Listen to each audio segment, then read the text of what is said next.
आध्यात्मिक जीवन और ध्यान में प्रवेश कैसे हो, आध्यात्मिक जीवन का शुभारंभ कैसे हो, योग के आधार या अष्टांग योग पर चर्चा। देखो, कोई भी भवन है, जितना ऊंचा भवन शिखर की ओर जाता है, नींव उतनी गहरी होती है। कोई भी पुल देखते हैं, पिलर देखते हैं, पिलर जितना ऊपर दिखता है उतना ही लगभग नीचे जाता है। तो चाहे विचारों की बात हो, चाहे साधना की बात हो, जीवन शैली की बात हो, जीवन निर्माण की बात हो, जीवन दिशा की बात हो, जब तक नींव गहरी नहीं होगी तब तक कोई भी बिल्डिंग, कोई भी भवन, कोई भी विचार टिक नहीं सकता। आपका भवन भर भरा के गिर जाएगा, बन नहीं सकता। इसी प्रकार से अगर अष्टांग योग का अभ्यास नहीं है तो कोई भी भवन, कोई भी साधना, कोई भी अभ्यास हमारे जीवन में टिकेगा नहीं। इसलिए बार बार इसकी चर्चा, इसका अभ्यास। पिछले कुछ दिनों में अहिंसा की बात कर चुके, हम सत्य की बात कर चुके, अस्तेय यानी चोरी की, हमको चोरी नहीं करना, इसकी बात कर चुके। उसके बाद चौथा जो यम का सूत्र है, चौथा, वो है ब्रह्मचर्य। जैसा कि कल कहा था कि यम महर्षि पतंजलि द्वारा, भारतीय मनीषा द्वारा, भारतीय ऋषियों द्वारा विश्व की सबसे खूबसूरत देन, खूबसूरत शब्द, खूबसूरत अभ्यास। बीच में फ्राइड के घुस जाने के नाते, चूँकि भारत में विदेशियों का कुछ दिन शासन रहा, स्वाभाविक है अभिजात्य वर्ग, शासक वर्ग विदेशी विचार से प्रभावित होता है, विचारधारा से प्रभावित होता है, थिंकर दार्शनिक से प्रभावित होता है। उसका प्रभाव आता है, चूँकि इंटेलेक्चुअल है, समाज का प्रकाश पुंज है, संपत्तिवान है, समृद्ध है, लोग देखते हैं और धीरे धीरे सामान्य जन भी प्रभावित होने लगते हैं। इसलिए देश के बड़े वर्ग का, दार्शनिक वर्ग का, चिंतक वर्ग का, साधक वर्ग का भारतीय चिंतन के प्रकाश में अभ्यास उनका भी होना चाहिए। नहीं तो दूसरे विचार में पुष्पित पल्लवित होते रहेंगे और वो विचार धीरे धीरे नीचे तक भेजने का प्रयास करते। इसलिए पूरी दृढ़ता चाहिए, समझदारी चाहिए, निष्ठा चाहिए, आग्रह चाहिए। ब्रह्मचर्य के बारे में अलग अलग परिकल्पनाएं कर दी। किसी ने जोड़ दिया अविवाहित रहना, तो क्या हमारी पूरी ऋषि परंपरा विवाहित परंपरा नहीं है? या वो असफल व्यक्तित्व थे, या वो साधक नहीं थे, या वो सिद्ध नहीं थे, या उन्होंने सत्य का अनुसंधान नहीं किया? जो भी आज दिखाई दे रहा है दृश्य और अदृश्य हमको, पूरी परंपरा विवाहित परंपरा है और परिवार परंपरा है। हम पूज्य लाहिड़ी महाशय को लेते हैं, पूज्य महाअवतार बाबा के शिष्य हुए, जो इस विश्व में क्रिया योग का उद्गम स्रोत है। हमारे विवाहित ऋषि हैं। अवतार परंपरा पर दृष्टि डालते हैं। भगवान श्री राम हो, कृष्ण शिव हो, हमारे सामने विवाहित दिखाई देते हैं। इसलिए ब्रह्मचर्य को हमको विवाहित परंपरा से नहीं जोड़ना चाहिए। जोड़ देंगे, यहीं पर कन्फ्यूजन क्रिएट होता है। क्योंकि सत्य का अनुसंधान करना है। आज भी हमारा कोई वैज्ञानिक होता है तो वैज्ञानिक अपनी वैज्ञानिक प्रयोगशाला में 10-10 साल, 20-20 साल एक सूत्र के अनुसंधान में लगा है। अगर वही क्रिकेट खेलने लगे, वही गीत संगीत में लग जाए, वही अन्य 50 प्रकार के होते हैं काम, उनमें लग जाए तो क्या वो शोध कर पाएगा? नहीं कर सकता। कोई भी व्यक्ति हो, यदि अपना काम छोड़ करके अपनी व्यवस्था अवस्था छोड़ करके अध्ययन करने वाला कोई छात्र है, विशेष परीक्षा की तैयारी कर रहा है, अब वो शादी में जाएगा, ब्याह में जाएगा, डांस करेगा, ये करेगा, वो करेगा, क्या कभी सफल हो सकता है अपनी प्रतियोगी परीक्षा में?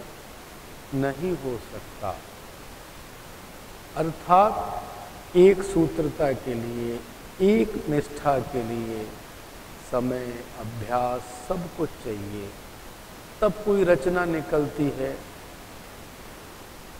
एक ऋषि वाचस्पति का वर्णन मिलता है। वो एक लेखनकार में लगे, लेखन मशगूल हो गए, रात दिन लिखना पढ़ना सो जाना, लिखना पढ़ना सो जाना। अब पुराने 3000 साल पहले की बात लगभग होगी है। बिजली तो होती नहीं थी, कोई ऐसा था नहीं। वो कमरे में भोजन आ गया, भोजन पर दृष्टि गई, जरूरत पड़ी, खा लिया, नहीं छोड़ दिया, काम लेखन। एक दिन देखते हैं कि दीपक जल रहा है और उस दीपक अचानक बुझने लगा है, तो कोई हाथ दीपक में तेल डाल रहा है, तेल। उनकी दृष्टि हाथ पर जाती है,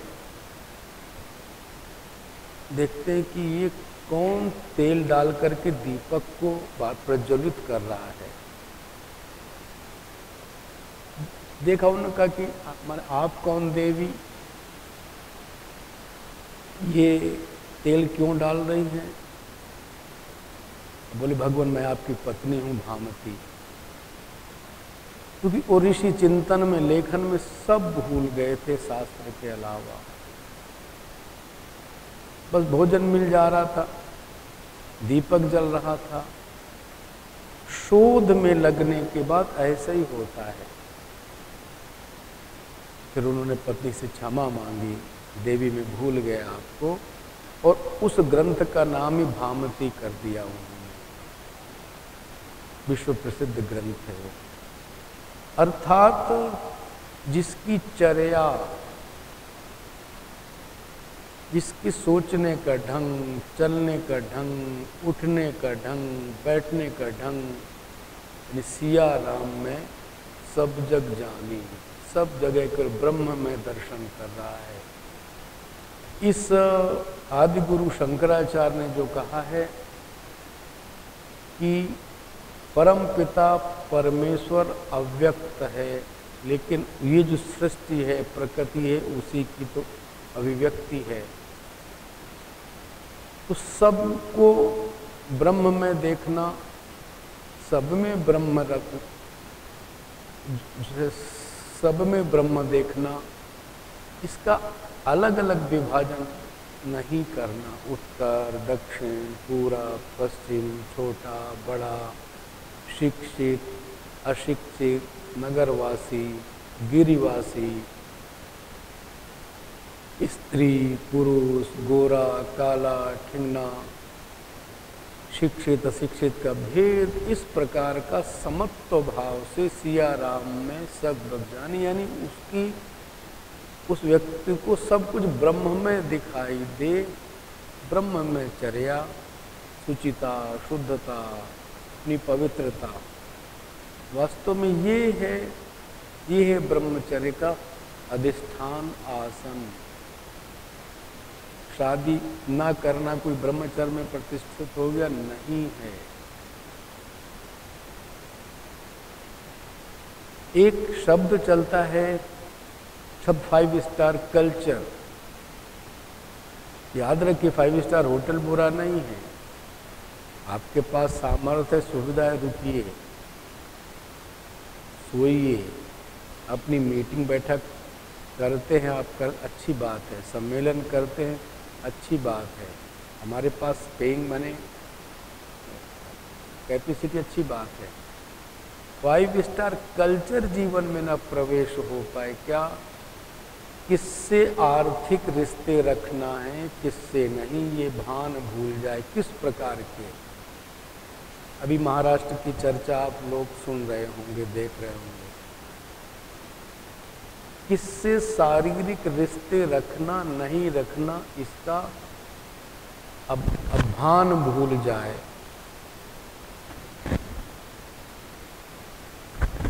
शारीरिक और आर्थिक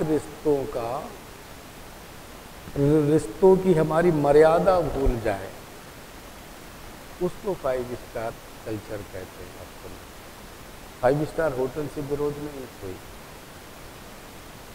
इसलिए ब्रह्मचर्य के आसन पर, ब्रह्मचर्य के अधिष्ठान पर प्रतिष्ठित होने वाला व्यक्ति ही आत्म अनुसंधान में, आध्यात्मिक जीवन में, साधना के जीवन में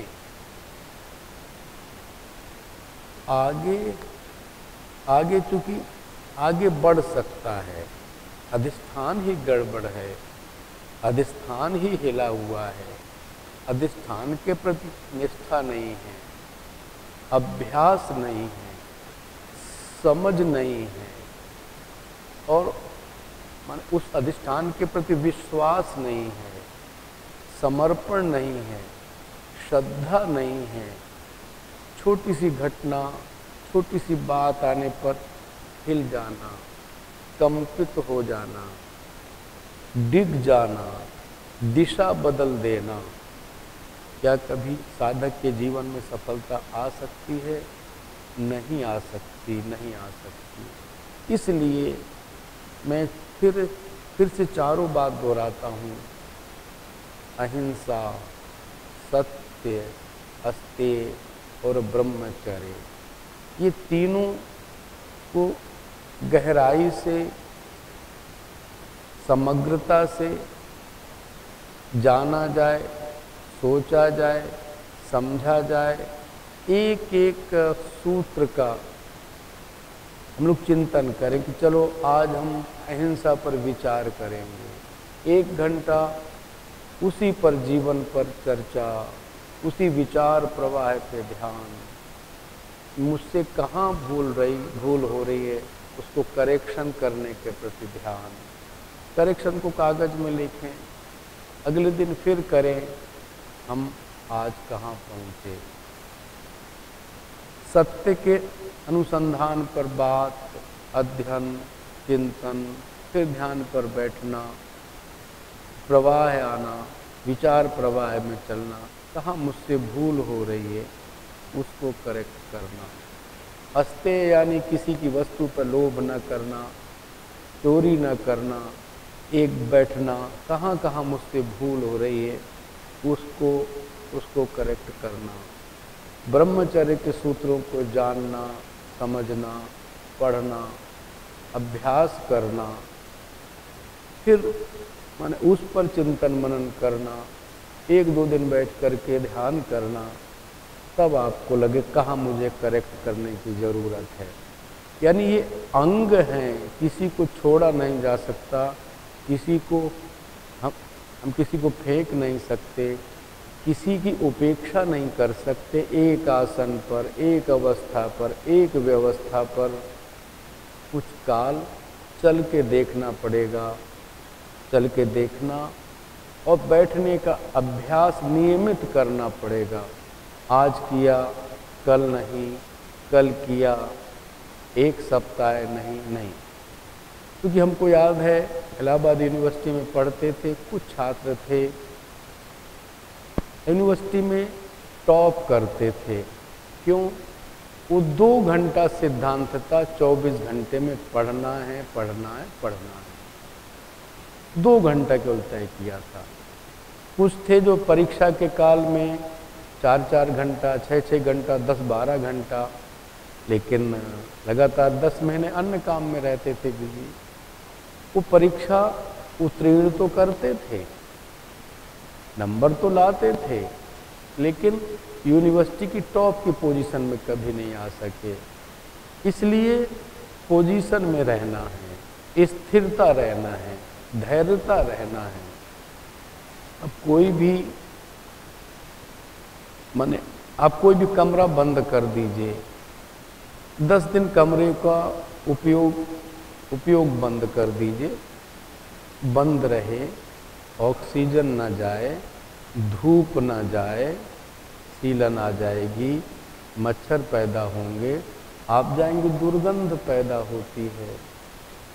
अगर कमरा वो रोज साफ होता है, रोज झाड़ू लगती है, अगरबत्ती धूप दीप होता है, तो किसी भी समय जाइए, कमरा रहने योग्य बना रहता है।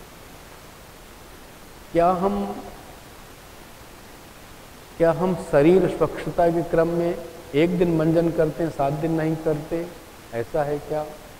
एक दिन भोजन करते हैं, 10 दिन नहीं करते? ऐसा है क्या? जब सारी चीज़ें जीवन की समयबद्ध हैं, चरणबद्ध हैं, सब कुछ हमारा रेगुलर है, तो साधना के साथ में उपेक्षा क्यों? इसलिए कुछ करिए, कम करिए, समय है तो ज़्यादा करिए, कम है तो कम करिए, लेकिन नियमित नहीं करेंगे, चाहे लोटा हो, बर्तन हो, किचन हो, कमरा हो, घर हो, गंदा तो होना ही होना है। नियमित सफाई, नियमित स्वच्छता। इसलिए आत्मसंवाद शिविर के कुछ जो सूत्र हैं उनको जीवन में पकड़ना चाहिए, अभ्यास करना चाहिए। समय कम है तो कम करिए, ज़्यादा है तो ज़्यादा करिए।